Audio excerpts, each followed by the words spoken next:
This is John for Global Traveler Magazine. Today I'm talking travel with Suzi Quatro. How are you, Suzi? I'm fine. How are you? You good? I am great. I'm so excited to talk to you. I've been a long time admirer of your work. It's a thrill to even talk to you. So again, thank you for your time. There's a lot of interviews out there with you, so I don't want to cover two. I don't want to redo a lot of the material, but there's a few points I wanted to cover. Okay. Um, you accept the fact that you are the queen of rock and roll, but you're not into the gender role of you are the best female bassist, you are the best female musician. I think that's fantastic. But you have to acknowledge though, that you were a trailblazer. You are a trailblazer for young female musicians. How do you feel about that, being that role model? I didn't, I'm always very honest about this. I've always been a little bit tomboyish, and I don't really do gender. I haven't really ever done gender. But then when I'm defining myself, I have to say, yes, okay, so I was the first one to have, not the first female musician, the first one to have worldwide success playing the bass guitar in a rock and roll band. So that broke the doors down. But I don't think it could have been anybody else because it had to be somebody who wasn't aware that she was doing it. Otherwise, it would have been manufactured. And because I didn't know what I was doing it, and in fact didn't even realize it until I watched the premiere of my documentary Suzi Q at the Regent's Theatre in London, and I didn't realize till I saw it with an audience, all these women coming on. I was going, "Oh my God, did I do that?" So yeah, it had to be that innocent. It had to be that way. It couldn't be manufactured. And that's why it fell on my shoulders. Well, that's why you already answered my next question. I was going to ask you when you were doing it, when you were blazing the path in the early days, did you even realize that you were kicking in the door for the next generation? I didn't realize what I was doing. In fact, if I'm very honest about it, I never fit in anywhere. And this is the secret. I kept thinking about that. No, no, that, no, I'm not. Oh God, I better invent something. And so I had to find my own niche. And when I became a rock and roll musician at 14, I found my platform. So And where did you find your confidence then? I always had that from a very young age. And I'll tell you why, because I grew up in a musical family. There's five kids. My father was a musician, and we all do play two or three instruments each, just the environment we grew up in. I read and write piano and drums, self-taught on bass. But from the time, and I can remember maybe seven-ish around that age, and we would always do a family show. So whenever it was Christmas, Easter, birthday, whatever, everybody would gather in the living room. There was an organ, there was a piano, and every kid would do a little party piece. And I noticed from about that age that I recall that whenever I started to do my party piece, the room went quiet. Nice. So in my little childish brain, I mean, I couldn't have articulated this for you, but in my childish brain, I realized I could hold a room. So I think this is where my confidence started to grow. And if I told a joke, I'd go, oh, they're laughing at that, that worked, or I'd scream and that worked. And so you start to develop this entertaining persona, if you like, you know, and that stuck with me all my life. And I could still hold a room. Oh, no doubt. Yeah. Well, along those same lines, then, as you were starting out a little bit into your career, you kind of took a slight detour. You did a little acting on a little TV show called Happy Days, and you played Little. Leather Tuscadero. 7 episodes.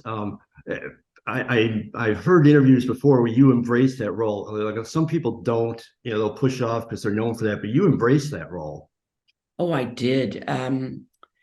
They called me my old publicist, famous Tony Mamus. I love it that he calls himself that. He called me in Japan and said they would like you to come and audition. Um, it was I arrived wearing my street leathers because I wear street leathers in stage. I always have done.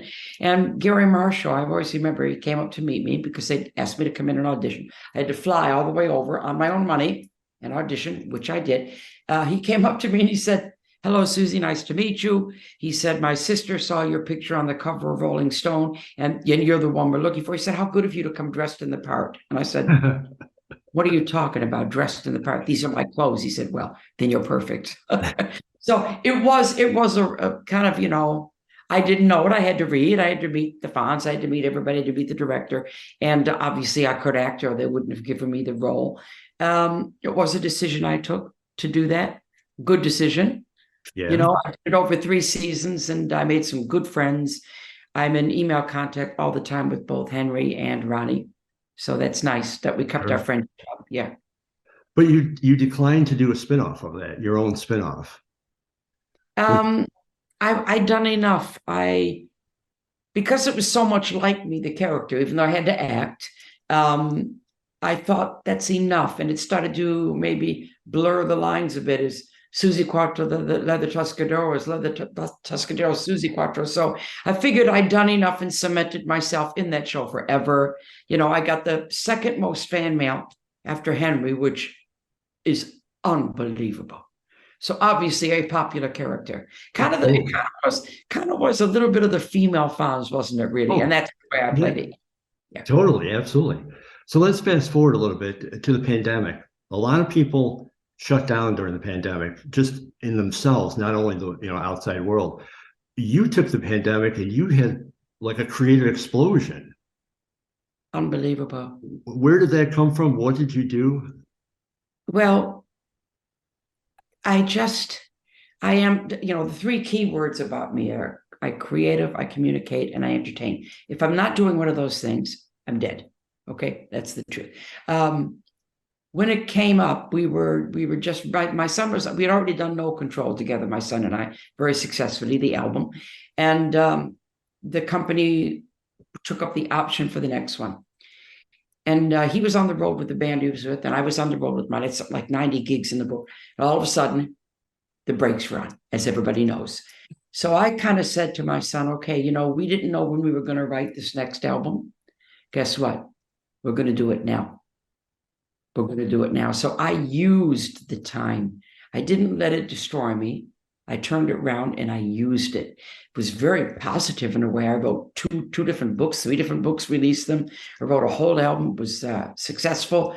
We did videos in my garage. Each person went in separately. I embraced it. It was wonderful time in a way. The loneliness even was wonderful. There's a great track on the second album called The Devil in Me, Isolation Blues. Oh, beautiful. And it's every interviewer and DJ picked that track until I finally said, why have you picked that track? Out of all the good tracks on this album, why that one? And one DJ said to me, I'll tell you why. I said, okay, because I can't get the answer from anybody. He said, because in this pandemic, there is the COVID track from every artist. Sounds a little bit contrived. He said, yours sounds real. And I said, oh, what a compliment. What a compliment. Yeah. I went into it. That's all. I didn't see my husband for 5 months. The borders were closed. It was like, wow, what a time. What a time to go into yourself and find out what makes you tick. It was quite illuminating. I found it. Well, yeah, I mean, again, with the books, the poetry, I know you were on Instagram every day posting a positive thought. I thought that was really cool. I look forward to the daily positive thoughts from you on Instagram. So thank you for those through some really tough times. Yeah, I hope I gave people something. I try to entertain and communicate and go to the soul. All during that time, I had the Instagram, I had my bass master classes. I really tried to connect with people in the only way I could, which was on social media. And if I could be a beacon of light, that's what I tried to be. Well, you absolutely were. So let's turn a little bit to travel. Keeping it in the pandemic, though, during the pandemic, obviously you wanted to see your husband. What other travel did you have in mind? Like, where did you want to, once this was over, where did you want to go? Oh my God, I went straight back on the road. I wanted to go everywhere. You know, I used to be I used to get my rolling bag sometimes and just roll it around the house as if I was going to an airport, because my whole life, I don't know where I am unless I have my rolling bag and a schedule, and so was weird. But I wanted to go. I wanted to just be back doing what I do. That was the hard part. So much so that I used to do my show in my living room. And I mean, I used to do the show because you have to keep your chops up. You have to keep your, your fitness and I always used to laugh because I could picture somebody taking their walk, which they were allowed to do, and looking in my window, maybe with somebody else, and saying, "Oh, that's that famous person lives there. Look at her, she's gone mad." Because I'd be, doing my show. The best one was we were making the video for "I Sold My Soul Today." You can Google that. And I called the director during the day, and I said, "Are you going to?" Because it's kind of an acting video, because it's an unusual song. And I said, "Are you going to want me playing bass shots on this, or is it just me acting?" He said, "No, it's an acting one." I said, "Okay." And then he called me at 10:30 at night. And he said, "By the way, I want some bass shots." And I hadn't practiced anything on that. So there's me in my pink bathrobe, furry slippers, in the front room, practicing the bass to "I Sold Myself," going for it. Can you imagine anybody looking in a bathrobe? Hilarious. So I wasn't going to, change my clothes to go rehearse my bass part. But you can't just play it. You do actually have to go through it and see what you're going to do for each song. There's certain moves you do. Everything slots into shape. But that was a very funny moment. If anybody had seen me, geez. Well, we need the video on that. That would have been a great video. I sold myself in a pink bathrobe. Excellent. But through all these years of travel, you've been on the road for a long time. Does it become kind of a blur? Like, do cities still stand out, or does it all become kind of a blur for you? It's not a blur. It's I kind of feel normal when I'm on the road. It's like, okay, and I know exactly what to do with every part of my day. I know what time I'm waking up. I know how many games I can play, on my little computer. I know which book I should work on. I know which song I should work on. I know when to do my vocal exercises. I know what time sound check is. I know what time dinner is. I know what time the gig is. I know when I have to go to bed, and I know when I have to wake up. And if I haven't got the kind of a schedule, I'm kind of lost. Okay. So I look forward to the arrangement of being on the road. That's what I look forward to. Do you have any favorite cities on the road? Any special places? Oh gosh, lots of places I love. I mean, I'm about to do, believe it or not, in February next year, my 39th tour of Australia. Wow. I have the record of international artists. It's like my second home. 39, just work out the air miles. Just getting there. Yeah, my 39 tour. I love touring Japan just because it's a different culture. It's wonderful there. Love touring. I do a lot in Europe, a lot in Germany, doing some big shows at the end of the year in England to celebrate 50 years of Can the Can being #1. There's a lot of good stuff happening. My Uncovered EP is out right now, Uncovered, on Sun record labels, and Elvis is my hero, so I have something out on his label finally. And there's going to be a streaming announced of that in September, where you can see me do these 6 covered tracks that I did 6 of my favorite tracks. And then in a couple of weeks now, the first single comes out. Myself and KT Tunstall, we made a duet album. And it's superb. If I have to say so, we just really connected. And something just sparked, So that's very exciting. That will be announced very shortly now, the title and everything. I can't say it till the company announces it. And then I'm working on a Suzi and Friends album too. So wow. I'm gathering up my people, see who wants to do something with me. Oh, can't wait to hear it all. Absolutely. And now you're a Detroit gal, from Detroit area, from Detroit, I should say. And it still holds a special place in your heart. What about Detroit grabs you? Everything. I'm the girl from Detroit City. That was my box set was called in 2014. It's got an energy, Detroit. I've talked about this with lots of other Detroit musicians. We all grew up together, It's just got something in the DNA. I can't explain it. It's kind of a desperate energy. Detroit musicians, they put their feet on the gas and they don't let up. There's no brake pedal. You go. That's Detroit. And you've got that wonderful meeting of the black and the white in Detroit, which is very special. Every white rock and roller wanted to be part of Motown. It was that kind of thing. You learned your Temptations routines, you learned your Four Tops. It was just such a cool city to grow up in. You had your extremes. You had the rich and the poor. Always the extremes. Just great city. I always talk about it with whenever I go back there. I mean, that is my home. I've never lost my roots. I still sound Detroit, don't I? Well, I'm from Chicago, so it's kind of the Midwest thing. Oh, we're Midwest accent. Yeah. Yeah, exactly, exactly. Just a couple of quick rapid fire questions before I let you go. Favorite music venue? God, that's a hard one. That's a really hard. I used to like the East Town in Detroit.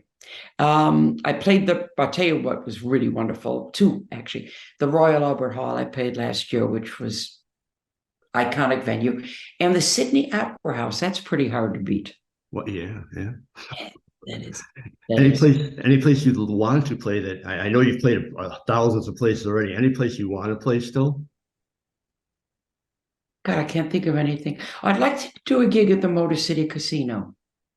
I've had 2 birthday parties there, and I've gone there for an award ceremony and for the Dick Wagner Charity Children's Trust.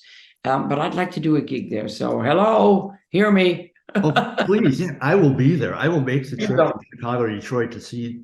Absolutely. Before I let you go, is there anything you want to promote? Any website, any of your social media? I'm on everything. www.suziquatro.com. I'm on Instagram, Suzi Quatro Real. I've got my private Facebook. I've got an official Facebook. I'm on everything. Just I go. found you. You want to treat yourself. I've recently put back in my live show by popular request my iconic 1979 bass drum solo from Prague. And I didn't do it for a long time. And everybody just kept saying it. And my husband finally said to me, "Why don't you do that bass solo anymore? It was the best one." "Oh, you probably can't play that way anymore." Whoa. and now it's back in the show. So if you want to watch it, it's quite mind-blowing. It's you can put in Suzi Quatro live bass solo Vienna 2023 and it'll come up. Awesome. One last question. Sorry, one last question for you. You traveled everywhere. Any travel tips? Any Suzi Quatro travel tip? Oh my God. If you can't drag it, don't pack it. Really, travel light. Do yourself a favor and travel light. Suzi, it's been a pleasure. It really has. I've been a fan of yours for a long time. Love the book, love the documentary, loved you as Leather. It's really been a thrill to talk to you. So I wish you to have a great day, and I will continue watching. And I'm really hoping that we get that show up in Detroit. Thank you very much. Nice to talk to you, fellow Midwesterner. Thank you, Suzi. Have a great day. Thanks a lot. Bye-bye. Bye.